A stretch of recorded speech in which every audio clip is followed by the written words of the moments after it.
Hello everyone, एक बार फिर से स्वागत है यूट्यूब चैनल के इस ऑनलाइन प्लेटफॉर्म पर। वीडियो के आज के सेशन में हम लोग नगरीय पदानुक्रम के अंतर्गत वान थ्यूनेन के कृषि औषधि सिद्धांत के बारे में पढ़ेंगे। पिछले क्लास की वीडियो में आप लोगों ने एक मॉडल या सिद्धांत पढ़ा। आज हम लोग उसी के अंतर्गत वान थ्यूनेन के कृषि औषधि सिद्धांत के बारे में पढ़ेंगे। पिछले क्लास की वीडियो में आपने जो मॉडल या सिद्धांत पढ़ा था वो क्रिस्टालर के द्वारा प्रतिपादित केंद्रीय स्थल सिद्धांत था। उसको मैंने बहुत ही अच्छे ढंग से बेहतरीन कंटेंट के साथ बताया है। आप लोग वहाँ से जा कर के उसको देख लीजिए और उस वीडियो का लिंक मैं इस वीडियो के डिस्क्रिप्शन में भी डाल दूँगा, आप लोग यहाँ से भी देख सकते हैं। तो आइए आज हम लोग शुरुआत करते हैं वान थ्यूनेन के कृषि औषधि सिद्धांत।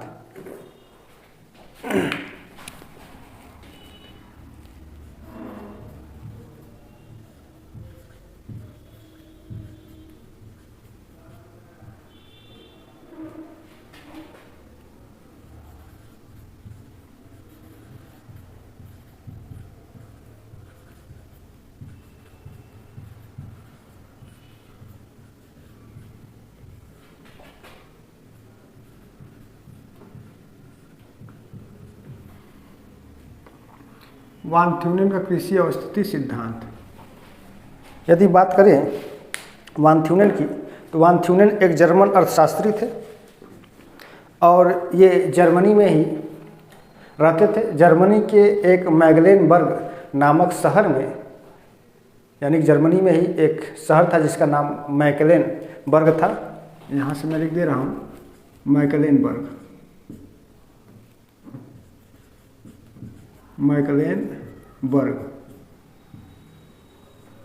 तो जर्मनी में एक शहर मैकलेनबर्ग था। वहाँ पर ये एक कृषि क्षेत्र के व्यवस्थापक थे। व्यवस्थापक होने के साथ साथ ये भूमि उपयोग के आर्थिक समीक्षा भी करते थे। तो उसी भूमि उपयोग की आर्थिक समीक्षा के उपरांत ही इन्होंने सन 1826 ईस्वी में कृषि भूमि उपयोग से संबंधित एक सिद्धांत प्रस्तुत किया, मॉडल प्रस्तुत किया, जिसे कृषि अवस्थिति के सिद्धांत या मॉडल के नाम से जाना गया। यह सिद्धांत इनके द्वारा लिखित पुस्तक बहुत इंपॉर्टेंट है। लिखित पुस्तक डर आइसोलिएट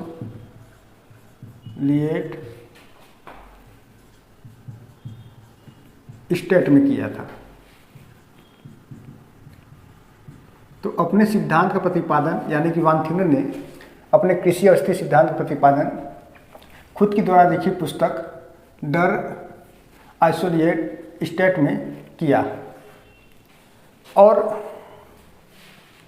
इनका जो सिद्धांत रहा है वो तुलनात्मक लाभ के सिद्धांत पर आधारित रहा। वान थ्यूनेन का जो कृषि औषधि सिद्धांत का मॉडल था वो वान थ्यूनेन के वो तुलनात्मक लाभ के सिद्धांत पर आधारित था।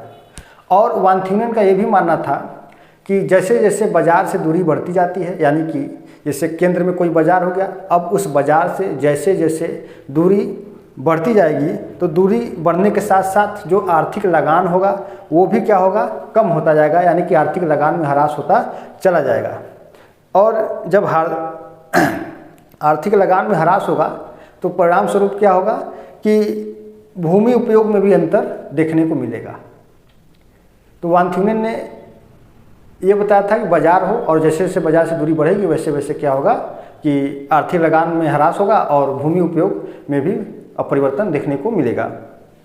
और वान थ्यूनेन ने अपने सिद्धांत में कुछ मान्यताएं दी थी। इनकी क्या क्या मान्यताएं थी? कुछ 4-5 मान्यताएं थी कि वान थ्यूनेन का मानना था कि एक ऐसा विलग प्रदेश हो जिसमें पर्यावरणीय दृष्टि से, भौगोलिक दृष्टि से, उच्चावच दृष्टि से वे जो भौगोलिक परिवेश है वो एक समान होने चाहिए। इसी तरीके से अन्य भी थे। अभी मैं इसको सब यहाँ पर लिखूंगा और आप लोग को बताऊंगा, आप लोग नोट करते चले जाइएगा। तो सबसे पहले आप लोग देखिए कि प्रसिद्ध जर्मन अर्थशास्त्री, इसको मैं मिटा रहा हूँ, ये किताब का नाम था, इसको आप लोग नोट कर लीजिएगा।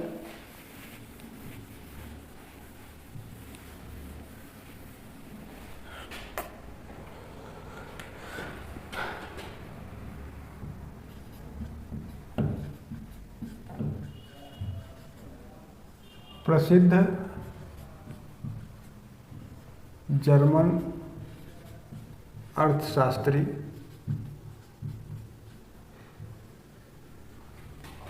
वान थ्यूनेन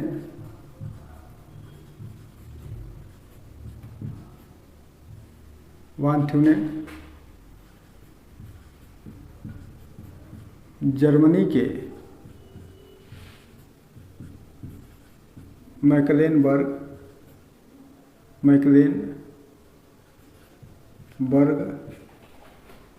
में एक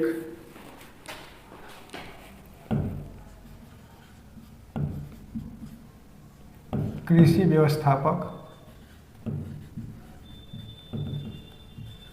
व्यवस्थापक थे।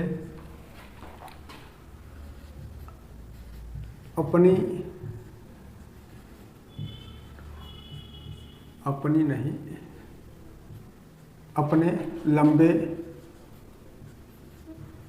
अनुभव और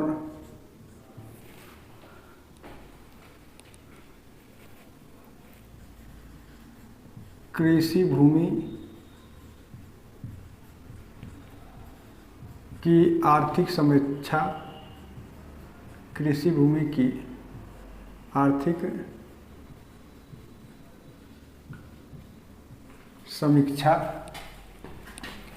के उपरांत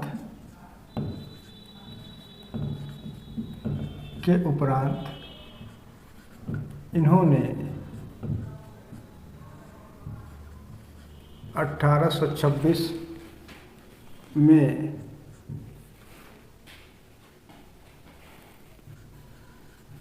कृषि भूमि उपयोग से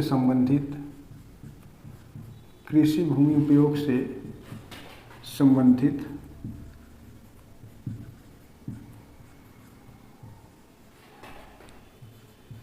एक मॉडल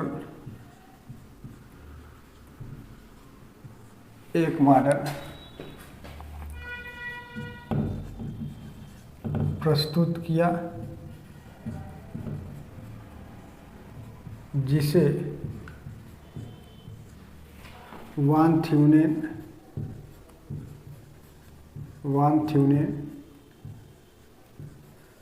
का कृषि अवस्थिति सिद्धांत या मॉडल के नाम से जाना गया।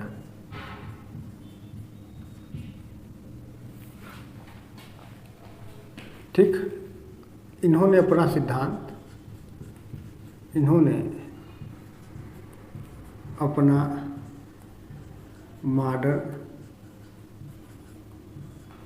मॉडल अपनी पुस्तक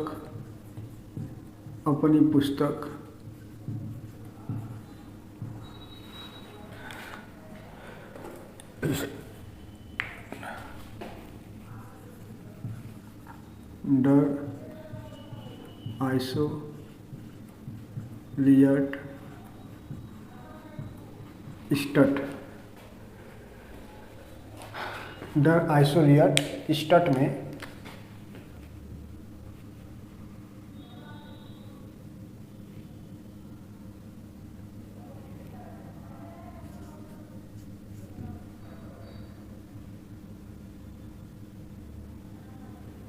पुस्तक में दिया। ठीक है, तो यहाँ से देखिए कुछ चीज़ों को आप देख सकते हैं कि वान थ्यूनेन ने अपना कृषि अवस्थिति सिद्धांत कब दिया, तो 1826 ईस्वी में दिया। किस क्षेत्र के आधार पर रहा ये, तो जर्मनी के मैक्लेनबर्ग स्थान के अध्ययन पर आधारित इनका खुद का अनुभव रहा है।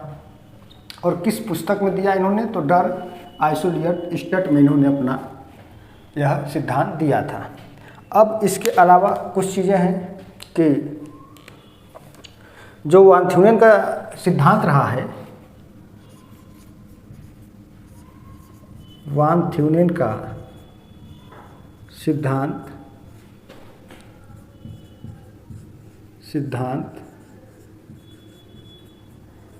तुलनात्मक लाभ के सिद्धांत पर आधारित रहा। तुलनात्मक लाभ के सिद्धांत पर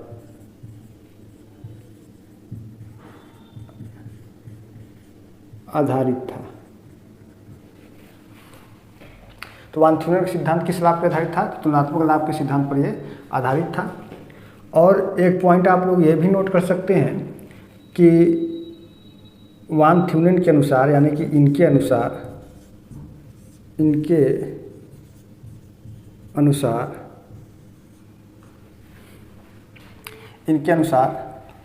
वान थ्यूनेन के अनुसार बाजार से बढ़ती हुई दूरी के साथ साथ बढ़ती हुई दूरी के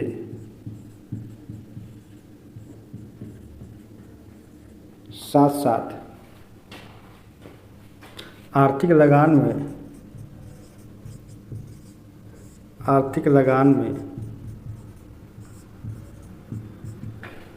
कमी होती जाती है जिस कारण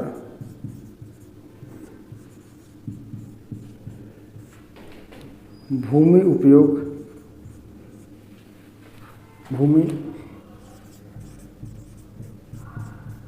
उपयोग में भी अंतर होता है। तो वान थ्यूनेन का सिद्धांत तुलनात्मक लाभ के सिद्धांत पर आधारित था। यहाँ पर एक पॉइंट जो परीक्षा की दृष्टि से बहुत महत्वपूर्ण है, किस सिद्धांत पर आधारित था? तो इनका जो सिद्धांत रहा है तुलनात्मक लाभ के सिद्धांत पर आधारित था।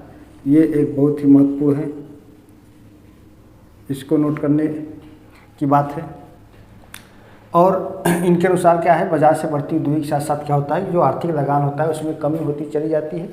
और परिणाम स्वरूप क्या होता है, जैसे जैसे कमी होती चली जाएगी आर्थिक लगान में ह्रास होता चला जाता है, जिस कारण से वहाँ का जो भूमि उपयोग होता है उस भूमि उपयोग में भी क्या होता है, अंतर देखने को मिलता है। अब इसके बाद इन्होंने अपने सिद्धांत में कुछ मान्यता दी, यानी कि मान्यता का मतलब कह सकते हैं किसी टर्म्स एंड कंडीशन, यानी कि इन्होंने अपना सिद्धांत दिया और उस सिद्धांत में इन्होंने अपना खुद का एक मान्यता यानी कि शर्त रखा, कंडीशन रखा कि ऐसे ऐसी चीज़ें होनी चाहिए। तो अब सिद्धांत की मान्यता की यदि बात करें, सिद्धांत की मान्यता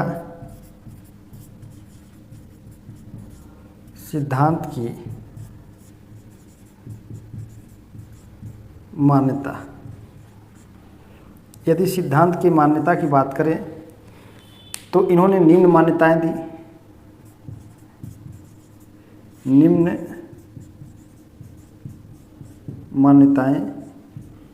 दिए। अब ये कौन कौन सी मान्यता थी?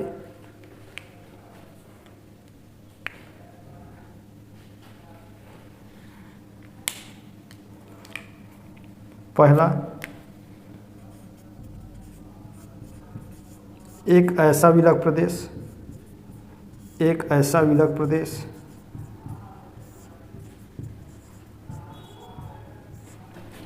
जिसके मध्य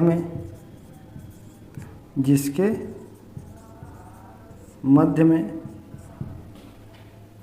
एक नगर होगा, एक नगर केंद्र होगा। अब इसको समझिए कि सिद्धांत की मान्यता के अंतर्गत वान थ्यूनेन ने कल्पना किया कि एक ऐसा विलग प्रदेश होना चाहिए जिसके मध्य में एक नगर केंद्र होगा और उस नगर केंद्र के चारों तरफ एक कृषि क्षेत्र होगा। ध्यान समझिएगा कि जैसे समझिए यहाँ पर मैं यहाँ पर बना रहा हूँ कि एक ऐसा विलग प्रदेश हो एक ऐसा विलक प्रदेश हो जिसके मध्य में एक केंद्र हो, ठीक है, जो नगर के रूप में होगा और इसके चारों ओर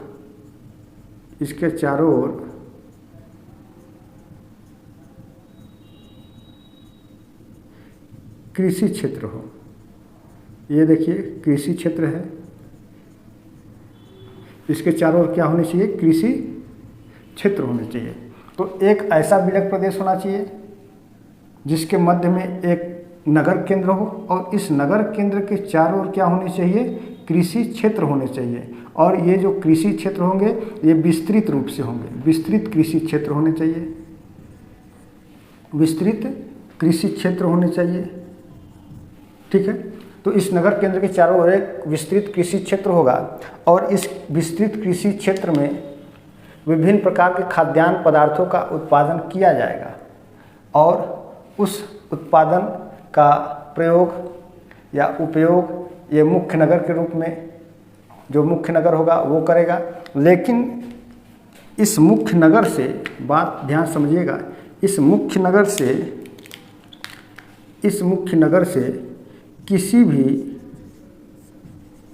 भी पदार्थों का आयात और निर्यात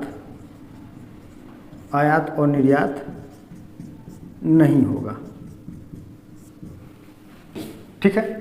तो वान थ्यूनेन ने अपनी परिमान्यता में बताया कि एक ऐसा विलक प्रदेश होना चाहिए जिसके मध्य में एक नगर केंद्र हो और इस नगर केंद्र के चारों ओर एक विस्तृत कृषि क्षेत्र होगा और उसके बाद इस विस्तृत कृषि क्षेत्र के माध्यम से ही इस नगर में विभिन्न प्रकार के खाद्यान्न पदार्थों का आदान प्रदान होगा। लेकिन इस मुख्य नगर से किसी भी पदार्थ हो, चाहे खाद्यान्न पदार्थ हो, चाहे संसाधन हो, उसका आयात और निर्यात अन्यत्र स्थानों पर या अन्यत्र प्रदेशों में नहीं होगा। ये चीज़ बताया कौन, वान थ्यूनेन ने। अब इसके बाद देखिए दूसरा चीज़ है, और दूसरा क्या है इनका, दूसरी मान्यता क्या है कि दूसरी मान्यता ये रही है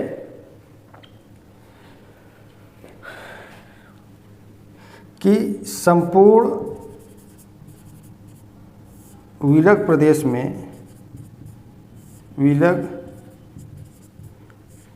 में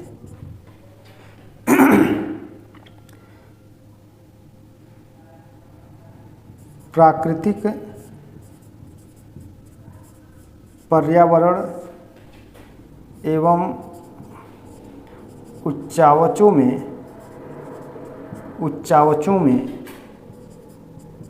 समानता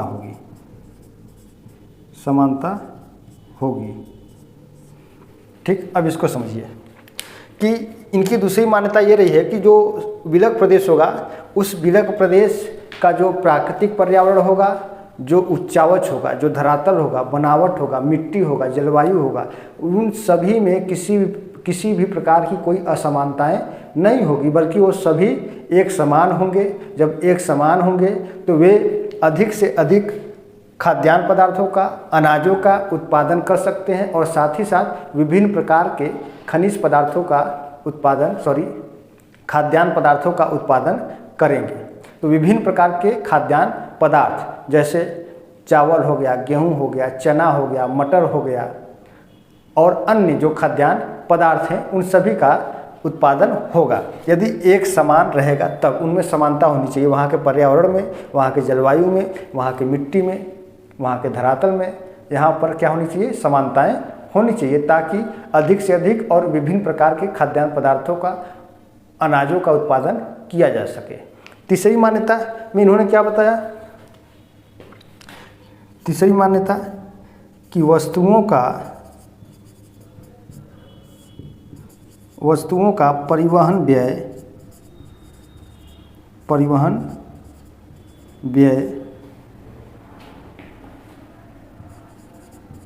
दूरी एवं भार के अनुपात में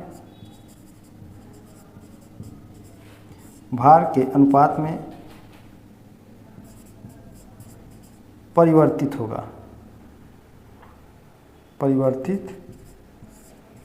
होगा।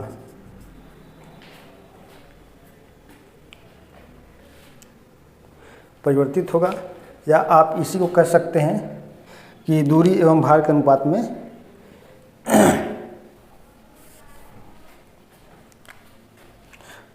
बढ़ता है। ये कर लीजिए, सर्वाधिक सही रहेगा, अनुपात में बढ़ता है। ठीक है, तो अब देखिए कि इन्होंने अपनी एक मान्यता बताया कि वस्तुओं का जो परिवहन होगा, वस्तुओं का जो परिवहन व्यय होगा वो दूरी एवं भार के अनुपात में क्या होगा, बढ़ेगा।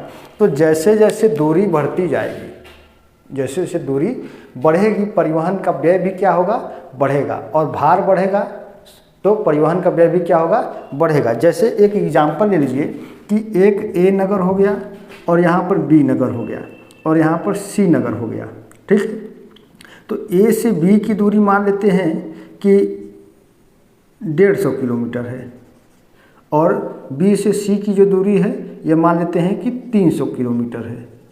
ठीक है, तो यहाँ पर देखिए कि ए से बी तक परिवहन यदि होगा, यदि ए से बी तक परिवहन होगा तो मान लेते हैं किराया यहाँ का लग गया 5,000 रुपया। कितना लग गया, 5,000 रुपये। तो बी से सी तक की दूरी 300 किलोमीटर हो, ठीक इसका 2 गुना होगा, लेकिन यहाँ पर फिर क्या होगा, 10,000 किराया होना चाहिए, लेकिन 10,000 न होकर के हो सकता है कि 7,500 हो या 8,000 हो। तो यही बात है कि जैसे जैसे दूरी बढ़ेगी वैसे वैसे किराया भी बढ़ता जाएगा, लेकिन दूरी के आधार पर किराया की जो मात्रा होती है वो धीरे धीरे कम होती चली जाएगी। और दूसरी तरफ बताया कि भार के अनुरूप बढ़ेगा। यदि भार हो, जैसे मान लेते हैं कि यहाँ पर आयरन कच्चा लोहा यदि लेकर के जाना है तो उसका अलग किराया लगेगा, यदि कपास लेकर के जाना है तो उसका अलग किराया लगेगा। यानी कि कच्चा लोहा होगा तो उसका किराया बढ़ जाएगा, यदि कपास होगा तो उसका किराया क्या रहेगा, कम हो जाएगा। यानी कि भार के अनुरूप क्या होगा, किराए में वृद्धि होगी, और दूरी के अनुरूप भी क्या होगा, किराए में वृद्धि होगी। थोड़ा सा ध्यानपूर्वक समझिएगा, बहुत ही बेहतरीन तरीके से मैं आप लोग को बताऊंगा और एक बेहतरीन कंटेंट के साथ में बताऊंगा। और जब आप इसको समझ लेंगे तो मान के चलिए कि आप वेबर के औद्योगिक अवस्थिति सिद्धांत को भी 50% समझ जाएंगे। उसी से रिलेटेड ये चीज़ें हैं। अब चौथा मान्यता क्या रहा है, तो चौथा मान्यता रहा है कि संपूर्ण विलग प्रदेश में केवल एक ही नगर होगा। ठीक है, तो संपूर्ण विलग प्रदेश में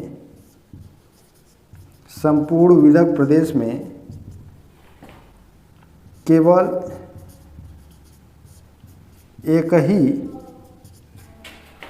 केंद्रीय नगर होगा, केवल एक ही केंद्रीय नगर होगा। ठीक है, तो अब वानथुने ने बताया कि एक ऐसा विलग प्रदेश हो जिस विलग प्रदेश में मात्र एक ही केंद्रीय नगर होना चाहिए, 2, 3 या 4 केंद्रीय नगर नहीं होगा। यदि 2, 3, 4 केंद्रीय नगर होगा तो वहाँ पर जो भूमि उपयोग से संबंधित चीज़ें हैं वहाँ पर असमानताएं पाई जाएंगी। तो विलग प्रदेश में केवल एक ही केंद्रीय नगर होना चाहिए, और यही केंद्रीय नगर ही उस पूरे विलग प्रदेश को अपनी सेवाएं प्रदान करेगा।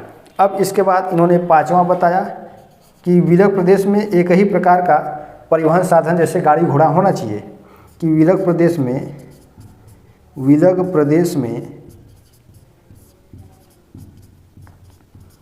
एक ही प्रकार का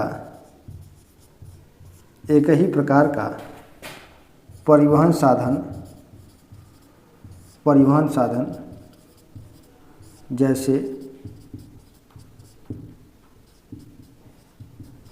गाड़ी घोड़ा हो। ठीक है, अब उसके बाद इन्होंने बताया कि उस विलग प्रदेश में केवल एक ही प्रकार का परिवहन साधन होना चाहिए, कई प्रकार के परिवहन साधन नहीं होंगे। यदि कई प्रकार के परिवहन साधन होंगे तो वे सभी परिवहन साधन विभिन्न तरीके का अपना परिवहन व्यय चुकता करेंगे या लोगों से लेंगे।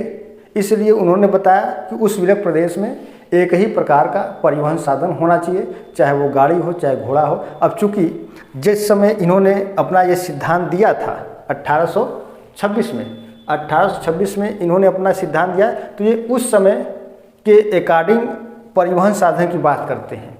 आज क्या है, परिवहन के विभिन्न साधन हैं, हवाई जहाज़ है, पानी का जहाज़ है, रेलवे है, ट्रक है, बहुत तेज़ी गति से चलने वाले वाहन आ गए हैं। लेकिन उस समय 1826 में इन सब चीज़ों का विकास नहीं हो पाया था, इसलिए इन्होंने गाड़ी घोड़ा शब्द का प्रयोग किया था। ठीक है। अब उसके बाद यदि आप बात करें तो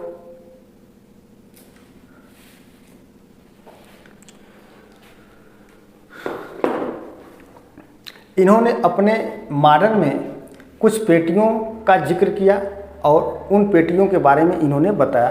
तो इन्होंने अपने मॉडल में मुख्य रूप से कुछ 6 प्रकार के सकेंद्री पेटियों के बारे में बताया। प्रथम पेटी, द्वितीय पेटी, तृतीय पेटी, चतुर्थ पेटी, पंचम पेटी, षष्ठम पेटी, है ना। ये सब पेटियों का इन्होंने जिक्र किया और पेटियों के बारे में बताया। तो वान थ्यूनेन मॉडल के अनुसार बिलग प्रदेश में केंद्रीय नगर के चारों ओर कृषि भूमि उपयोग से संबंधित सकेंद्री पेटियाँ पाई जाती हैं और ये पेटियाँ विभिन्न प्रकार की होती हैं। तो अब इसके बाद हम लोग इस 6 सकेंद्री पेटियों के बारे में जानेंगे। आप चाहे तो फिगर भी बना सकते हैं, ना चाहे तो कोई बात नहीं है। ठीक है। अब देखिए सकेंद्री पेटी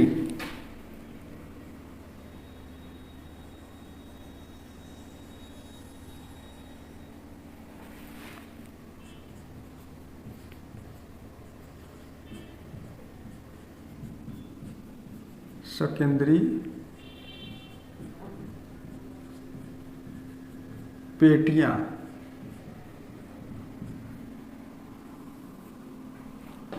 अब यहाँ पर प्रथम पेटी,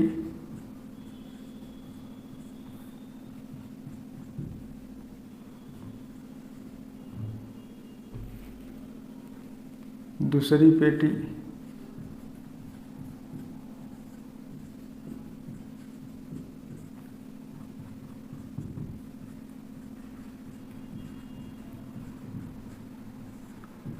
तीसरी पेटी,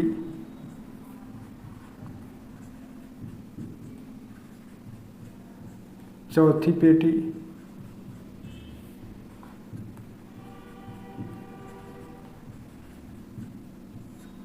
पांचवी पेटी और छठी पेटी। ठीक है। तो इन्होंने ये अपने मॉडल में, वान थ्यूनेन ने अपने मॉडल में कुछ सकेंद्री पेटियों के बारे में बताया और यह कुछ 6 प्रकार की सकेंद्री पेटियां थी, जिससे आप प्रथम, द्वितीय, तृतीय या पहली पेटी, दूसरी पेटी, तीसरी पेटी, चौथी पेटी, पांचवी पेटी और छठवीं पेटी के नाम से जान सकते हैं। लेकिन इन पेटियों में अलग अलग प्रकार के भूमि उपयोग से संबंधित क्रियाएं की जाएंगी, तो उन क्रियाओं के आधार पर इनका एक विशेष नाम हो जाता है। क्योंकि ये देखिए जो है ये भूमि उपयोग ही है कि आप किसी भी भूमि का उपयोग कैसे कर सकते हैं, किन किन रूपों में कर सकते हैं। यदि कृषि के क्षेत्रों में कर रहे हैं तो कृषि के अंतर्गत आप पशुपालन करेंगे उस भूमि में, या पशुचारण करेंगे, या आप फूलों की खेती करेंगे, या आप अनाजों का उत्पादन करेंगे, या आप उसको परती छोड़ेंगे, या आप खेती भी करिए, परती भी छोड़ दीजिए और चारागाह के लिए भी रहने दीजिए। तो ये आप किस प्रकार से उस भूमि का उपयोग कर सकते हैं, इसी के विषय में वान थ्यूनेन ने अपने इस पेटी में बताया है। तो जो पहली पेटी थी वो बाजार बागवानी,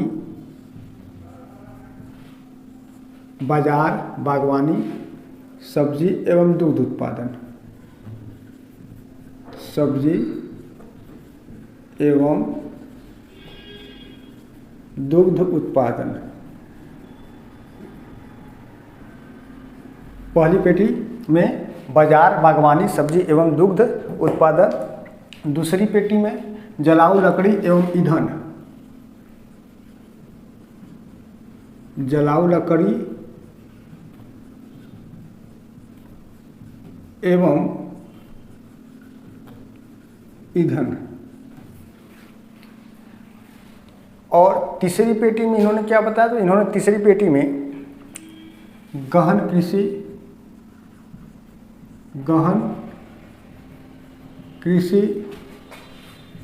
एवं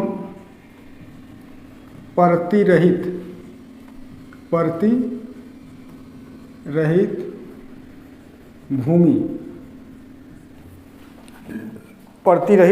भूमि या क्षेत्र। अब इसके बाद इन्होंने बताया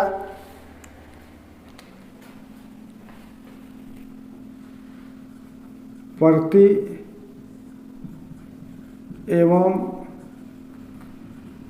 चारागाह सहित अन्न उत्पादन। परती एवं चारागाह सहित क्या होना चाहिए, अन्न उत्पादन या अनाज उत्पादन। पांचवी खेती में 3 खेत प्रणाली। छठी पेटी में पशु पालन। ठीक है, तो इन्होंने प्रथम पेटी, द्वितीय पेटी, तीसरी पेटी, चौथी पेटी, पांचवी पेटी और छठवीं पेटी, ये 6 पेटियों का इन्होंने जिक्र किया।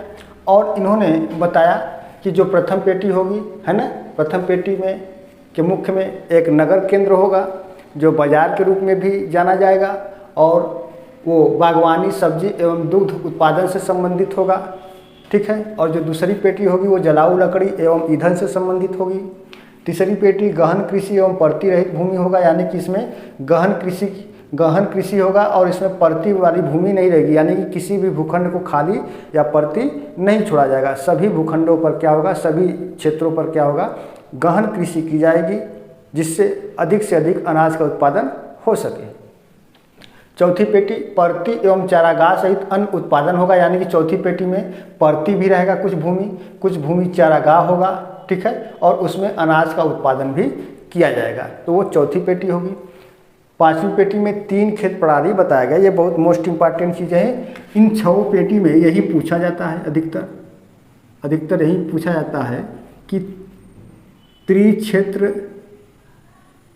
प्रणाली किस पेटी को कहा जाता है, या 3 खेत प्रणाली किस पेटी को कहा जाता है। तो पांचवी पेटी को 3 खेत प्रणाली के नाम से जाना जाता है। 3 खेत प्रणाली का मतलब कि इसमें पांचवी पेटी में क्या होगा, देखिए इसमें परती एवं चारागाह सहित अन्न उत्पादन होगा, तो इसमें परती एवं चारागाह की अधिकता होगी, लेकिन कहीं कहीं पर कुछ भूमियों पर अन्न उत्पादन भी किया जाएगा। ठीक है, यानी कि पांचवी पेटी में इन्होंने बताया कि पांचवी पेटी में अधिकतर परती एवं चारागाह वाली भूमि होगी, और कुछ क्षेत्रों में कृषि या कह सकते हैं कि अन्न उत्पादन का कार्य किया जाएगा। इसलिए इस पेटी को त्रिक्षेत्र प्रणाली या 3 खेत प्रणाली के नाम से जाना गया। और छठवीं पेटी क्या होगा, ये सबसे दूर की पेटी होगी, और यह पशुपालन के लिए जानी जाएगी। अब इसके बाद यदि आप इसका एक फिगर तो बहुत मिल जाएगा आपको किताबों में, है ना, किताबों के अकॉर्डिंग तो बहुत फिगर मिल जाएंगे, लेकिन यहाँ पर कुछ अलग प्रकार से मैं फिगर आप लोग को बता रहा हूँ साधारण रूप में। जैसे मान लेते हैं कि ये हो गया आपका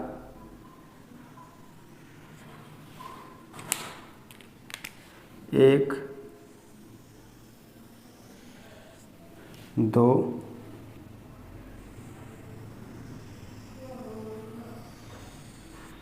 3,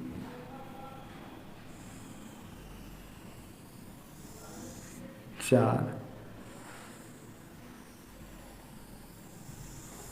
5 और ये हो गया 6। तो ये रहा आपका पहली पेटी, दूसरी पेटी, तीसरी पेटी, चौथी पेटी, पांचवी पेटी और छठवीं पेटी। तो पहली पेटी क्या है कि प्रथम पेटी बाजार, बागवानी, सब्जी एवं दूध उत्पादन के लिए जाना जाएगा। ठीक है, तो अब देखिए कि यहाँ पर ये जो आपका है, ये पहली पेटी में ही आपका एक मुख्य नगर होगा, इस पहली पेटी में या इस पहली पेटी को ही मुख्य नगर के नाम से जाना जाएगा। ये मुख्य नगर हो गया आपका, ठीक है। पहली पेटी में ही एक मुख्य नगर होगा, ठीक। तो अब देखिए, जो प्रथम पेटी है या जो पहली पेटी है, यह बाजार, बागवानी, सब्जी एवं दूध उत्पादन के नाम से जानी जाएगी। यह जो पेटी होती है, जो प्रथम पेटी होती है, इस नगर के सर्वाधिक क्या होता है, निकट होता है, समीप होता है। इसमें साग, सब्जी, दुग्ध उत्पादन आदि जैसी पदार्थों को इस नगर में पहुंचाया जाएगा, ठीक है। तो साग, सब्जी, दुग्ध उत्पादन यानी कि जो रोज़ वाली चीज़ें हैं, रोज़मर्रा वाली चीज़ें हैं, और ख़ास तौर पे ये जल्दी ख़राब होने वाले पदार्थ हैं, इसलिए इनको नगर के समीप ही रहने दिया। वान थ्यूनेन ने नगर से दूर नहीं किया, ताकि परिवहन में क्या होता है कि समय का ज़्यादा क्या होगा, बचत नहीं हो पाएगा, समय अधिक लगेगा, जिस कारण से वे सभी सामान क्या होंगे, खराब हो जाएंगे। तो जल्दी नष्ट होने वाली चीज़ों को इन्होंने नगर के सर्वाधिक समीप बताया। अब देखिए 1826 तक आप सोचिएगा, अभी मत सोचिए, वर्तमान समय में आप सोचेंगे तो नहीं हो पाएगा। 1826 में उसमें परिवहन के साधन विकसित नहीं हुए थे, इस कारण से जो 1 घंटे का आज के समय में जो 1 घंटे में समय लगता है परिवहन को, उस समय 1826 में हो सकता है कि 12 घंटे का समय लग जाता हो। तो 12 घंटे में दूध खराब हो जाएगा, साग सब्जी, पालक है वो भी खराब हो जाएगा, टमाटर है खराब हो जाएगा। 12-14 घंटे में ले जाने में हो सकता है 1 दिन 2 दिन का समय लग जाए, तो धीरे धीरे खराब होना शुरू हो जाएगा। इसलिए पहली पेटी में इन्होंने साग सब्जी और दूध उत्पादन को बताया या उसके अंतर्गत शामिल किया। अब दूसरी पेटी क्या है कि जलाऊ लकड़ी एवं ईंधन। तो ये जो दूसरी पेटी है, इस दूसरी पेटी को इन्होंने जलाऊ लकड़ी एवं ईंधन को बताया, और साथ ही साथ ये भी इस मुख्य नगर के समीप ही इन्होंने रहने दिया। वान थ्यूनेन ने जो दूसरी पेटी बताया कि जलाऊ लकड़ी एवं ईंधन को, तो वान थ्यूनेन ने अपने मॉडल में इस द्वितीय पेटी में जलाऊ लकड़ी एवं ईंधन को शामिल किया। क्यों किया? क्योंकि जो जलाऊ लकड़ी होते हैं वे भारी होते हैं, और भारी होंगे यदि दूर हो जाएंगे तो भारी होने की वजह से क्या होगा कि इसके परिवहन में क्या होगी, दिक्कत होगी, या कह सकते हैं कि परिवहन का भार, व्यय बढ़ेगा, और दूरी के अनुसार भी क्या होगा, परिवहन का व्यय बढ़ जाएगा। इसलिए इन्होंने द्वितीय पेटी को यानी जलाऊ लकड़ी एवं ईंधन को नगर के समीप ही रहने दिया। तीसरी पेटी गहन कृषि एवं परती रहित भूमि होनी चाहिए, यानी कि इस तीसरी पेटी में क्या होगा कि इसमें गहन कृषि होगा, यानी कि गहन कृषि के माध्यम से अन्न उत्पादन किया जाएगा, और इस क्षेत्र में किसी भी भूखंड को परती छोड़ा नहीं जाएगा, सभी भूखंडों में कृषि की जाएगी।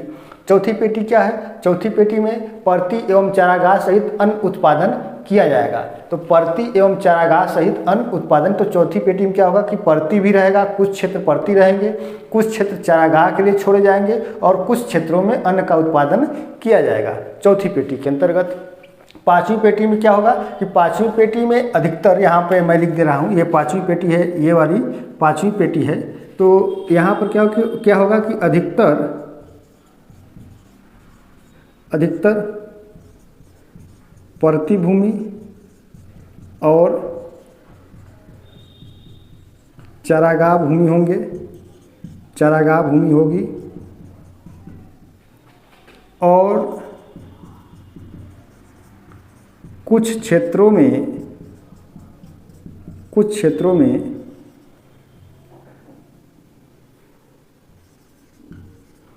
अन्न उत्पादन का कार्य किया जाएगा। इस आधार पर इसे 3 खेत प्रणाली के नाम से जाना जाता है, ठीक है। और जो पांचवी पेटी होगी, तो इस पांचवी पेटी में क्या होगा, पांचवी पेटी में पशुपालन होगा, ठीक है। ये चीज़ें आप लोग को समझ में आ गया और अच्छे से समझ में आ गया होगा। इसमें क्वेश्चन क्या क्या पूछा जाएगा मैंने पहले से ही सब कुछ आपको बताते हुए चला आ रहा हूँ कि 1826 में इन्होंने किया था। कृषि और स्थिति सिद्धांत किसने दिया था? तो वान थ्यूनेन ने दिया था। कब दिया था? 1826 में दिया था। किस आधार पर दिया था? किस आधार पर दिया था? तो जर्मनी के मैक्लेनबर्ग के कह सकते हैं कि वहाँ पर ये एक कृषि व्यवस्थापक के रूप में थे, तो इनके अनुभव के आधार पर इन्होंने अपना ये सिद्धांत दिया और यह सिद्धांत इन्होंने अपनी पुस्तक डर आइसोलिएट स्टट में दिया था। वान थ्यूनेन का सिद्धांत तुलनात्मक लाभ के सिद्धांत पर आधारित रहा। इनके अनुसार बाजार से बढ़ती हुई दूरी के साथ साथ क्या होता है कि आर्थिक लगान में कमी होती जाती है, जिस कारण से भूमि उपयोग में भी अंतर देखने को मिलता है। सिद्धांत की कुछ मान्यताएं इन्होंने बताया, अपने सिद्धांत की इन्होंने कुछ मान्यता बताया। मान्यता को आप टर्म्स एंड कंडीशन समझ सकते हैं, यानी कि शर्त को आप ले सकते हैं कि इन्होंने अपने सिद्धांत में इन शर्तों को रखा या मान्यता को रखा। क्या था कि एक ऐसा विलय प्रदेश होना चाहिए जिसके मध्य में एक नगर केंद्र होगा, यानी कि ऐसा विलय प्रदेश होगा जिसके मध्य में एक नगर या केंद्र होगा। संपूर्ण विलय प्रदेश में जो प्राकृतिक पर्यावरण एवं उच्चावच होंगे उनमें समानता होगी, यानी कि जो संपूर्ण विलय प्रदेश होगा उस संपूर्ण विलय प्रदेश में एक ही प्रकार की मिट्टी हो, जलवायु हो, उच्चावच हो, है ना, एक ही जैसा होना चाहिए, विभिन्न प्रकार का नहीं होना चाहिए। जब एक ही जैसा होगा तो आप अधिक से अधिक क्या कर सकते हैं कि अन्न उत्पादन कर सकते हैं और विभिन्न प्रकार के अनाजों का आप उत्पादन कर सकते हैं। अब उसके बाद वस्तुओं का परिवहन व्यय, दूरी और भार के अनुपात में बढ़ता चला जाता है। तो वस्तुओं का जो परिवहन होगा, परिवहन का व्यय होगा, जैसे जैसे दूरी बढ़ेगी और भार बढ़ेगा वैसे वैसे उसी दूरी और भार के अनुपात में परिवहन का खर्च भी देना पड़ेगा। संपूर्ण विलय प्रदेश में केवल एक ही केंद्रीय नगर होगा, इसके अलावा कोई दूसरा केंद्रीय नगर नहीं होगा। विलय प्रदेश में एक ही प्रकार का परिवहन साधन जैसे गाड़ी घोड़ा होना चाहिए, उसमें विभिन्न प्रकार के परिवहन के साधन नहीं हो सकते हैं। अब आगे चल करके वान थ्यूनेन ने विलय प्रदेश में केंद्रीय नगर के चारों ओर कृषि भूमि उपयोग की विभिन्न सेकेंडरी पेटियां को बताया, जो नगर से बाहर की ओर विभिन्न रूपों में पाए जाते हैं। तो पहली पेटी, दूसरी पेटी, तीसरी पेटी, चौथी, पांचवी और छठवीं। पहली पेटी क्या है, यहाँ पे लिखा है दूसरी पेटी, तीसरी पेटी, चौथी पेटी, पांचवी पेटी और छठवीं पेटी। अब इसके बाद देखिए इन्होंने फिर अपने मॉडल में थोड़ा सा संशोधन किया और संशोधन करने के बाद इन्होंने अपना जब दूसरा मॉडल प्रस्तुत किया तो उस दूसरे मॉडल में इन्होंने नदी के द्वारा परिवहन मार्ग और एक उपनगर को बताया। ठीक है, तो अब देखिए मैं इसको मिटा रहा हूँ, आप लोग इसको नोट कर लीजिएगा, बस इसी फिगर को ही मिटाऊंगा, नीचे वाली चीज़ को भी। अब देखिए, अब इसके बाद इन्होंने अपना दूसरा मॉडल प्रस्तुत किया। तो अपने ही मॉडल में इन्होंने फिर पुनः क्या किया, संशोधन किया। संशोधन करने के उपरांत इन्होंने अपने ही मॉडल में क्या किया कि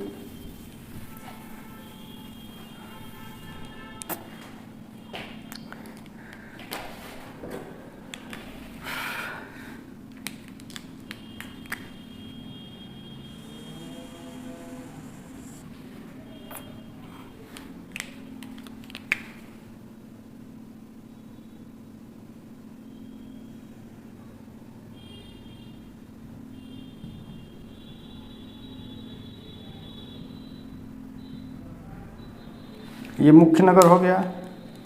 इसके बाद ये मुख्य नगर यानी पहली पेटी, दूसरी पेटी, तीसरी पेटी,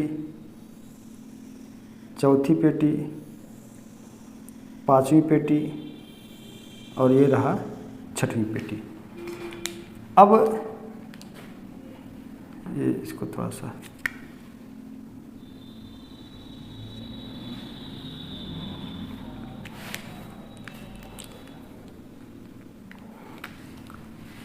ये 1 नंबर, 2, 3, 4, 5 और ये 6 हो गया, बाहर वाली छठवीं पेटी।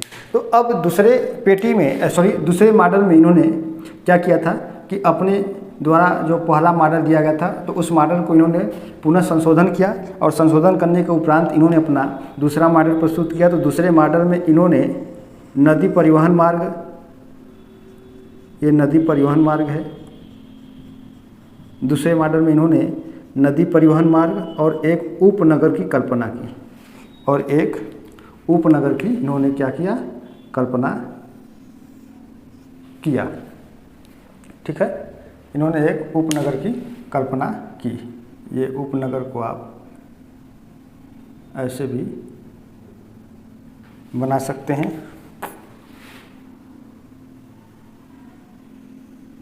इस तरीके से। ये क्या है, ये उपनगर है। तो इन्होंने अपना दूसरा मॉडल प्रस्तुत किया जिसमें इन्होंने दूसरे मॉडल दूसरे मॉडल में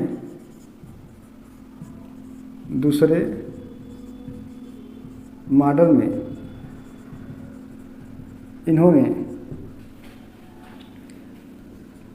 नदी परिवहन मार्ग और एक उपनगर की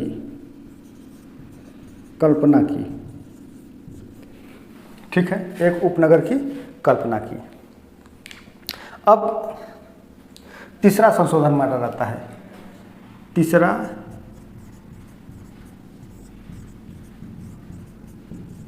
संशोधन मॉडल।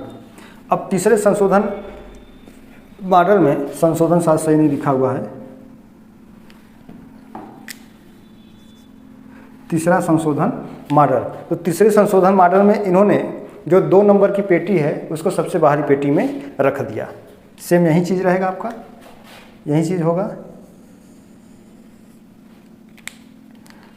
ये हो गया आपका मुख्य नगर हो गया, दूसरी पेटी, तीसरी, चौथी, पांचवी और ये छठवीं, और ये हो गया छठवीं। अब इसमें भी इन्होंने नदी परिवहन मार्ग को दर्शाया ही था दूसरे पेटी में, और साथ ही साथ इन्होंने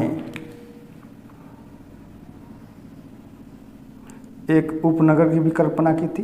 लेकिन इसमें जो दूसरी पेटी थी, ये जो दूसरी पेटी है, इसको यहाँ से हटा करके तीसरे संशोधन में इन्होंने दूसरी पेटी को सबसे बाहर रखा।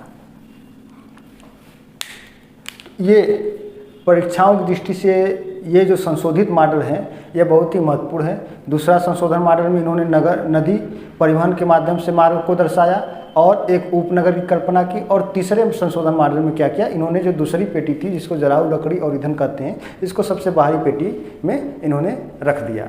तो ये इस तरीके से इन्होंने अपना एक सिद्धांत या मॉडल दिया वान थ्यूनेन ने, जो भूमि उपयोग से संबंधित रहा है। आप लोग इसे अच्छी तरीके से समझ गए होंगे। इसको अच्छे से नोट कर लीजिएगा, लिख लीजिएगा। हो सकता है लाइट चमक रहा हो, मैं अभी लाइट बंद कर दूंगा और आप लोग इसका या एक नोट्स तैयार कर लीजिए। या बहुत लाइट नहीं आ रहा है, वैसे दिख ही रहा है कि दूसरे मॉडल में इन्होंने नदी परिवहन मार्ग और एक उपनगर की कल्पना की। तीसरा संशोधन मॉडल फिर इन्होंने दिया था अपना, जिसमें इन्होंने द्वितीय पेटी को सबसे बाहरी पेटी में रख दिया। चलिए आप लोग स्क्रीनशॉट ले लीजिए। यहाँ से मैं बंद कर दे रहा हूँ लाइट, आप लोग इसका स्क्रीनशॉट ले लीजिए या इसको नोट कर लीजिए। अब मैं लाइट जला रहा हूँ, रहने दीजिए, कोई बात नहीं लाइट की। चलिए, तो आज हम लोगों ने कृषि भूमि उपयोग से संबंधित एक महत्वपूर्ण मॉडल या सिद्धांत को पढ़ा, जिसे वान थ्यूनेन ने दिया था। और इसी कारण से वान थ्यूनेन के कृषि अवस्थिति सिद्धांत के नाम से इसे जाना गया। तो वान थ्यूनेन चूँकि पहले से ही कृषि क्षेत्रों में निपुण थे, बहुत जानकार थे, कृषि के बारे में जानते थे, और ये कृषि के एक अच्छे व्यवस्थापक के रूप में भी रहे हैं। इसलिए ये अपने मॉडल में कृषि से संबंधित सिद्धांत दिए, जिसे वान थ्यूनेन का सिद्धांत या कृषि अवस्थिति या कृषि स्थिति या स्थानीयकरण के सिद्धांत के नाम से जाना जाता है। अब नेक्स्ट क्लास में हम लोग वेबर के औद्योगिक अवस्थिति सिद्धांत के बारे में पढ़ेंगे। तो आज की क्लास में मित्रों बस इतना ही। वीडियो अच्छी लगी हो तो वीडियो को लाइक करिए, शेयर करिए। कमेंट आप लोग नहीं करते हैं, कमेंट जरूर किया करिए। जो लोग चैनल पर पहली बार आ रहे हैं वे लोग चैनल को जरूर सब्सक्राइब करें। बहुत बहुत धन्यवाद, नमस्कार।